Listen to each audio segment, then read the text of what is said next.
గుమ్మం కన్నా పెద్ద గంగాళం గుమ్మం దాటి లోపలికి ఎలా వెళ్ళింది?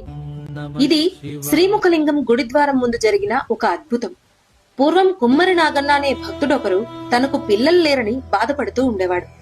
ఒకరోజు తనకు పిల్లలు పుడితే గంగాళం నిండా పాలు తీసుకొచ్చి అభిషేకం చేస్తాను అని మొక్కుకున్నాడు. అయితే కొంతకాలానికి అతని కోరిక తీరింది. ఒక కుమారుడు జన్మించాడు. అప్పుడు నాగన్న గంగాళంతో తనకు సంతానం కలిగిన ఆనందంలో స్వామికి పాలు సమర్పించడానికి గుడికి వచ్చాడు. కాని ఆ పాత్ర గుడి ముఖద్వారం కంటే పెద్దది కావడంతో చుట్టూ ఉన్న భక్తులతో కలిసి ఎంత ప్రయత్నించినా దాన్ని లోపలికి తీసుకెళ్లలేకపోయారు. నా భక్తిలో లోపముందా స్వామి అని బాధతో నాగన్న ఆ గంగాళాన్ని బయటే వదిలేసి నిరాశగా వెనుదిరిగాడు. అయితే తెల్లారేసరికి ఒక మహా అద్భుతం జరిగింది. ఒక మనిషి ఎత్తలేని బరువు, గుమ్మం పట్టలేనంత పెద్ద గంగాళమది. తలుపులు తీయలేదు, గోడలు పగలగొట్టలేదు. అయినా అంత పెద్ద గంగాళం గర్భగుడిలో శివలింగం వెనుక ప్రత్యక్షమైంది. ఎవరు తీసుకెళ్లారో, ఎలా వెళ్ళిందో ఇప్పటికీ మిస్టరీగానే ఉంది.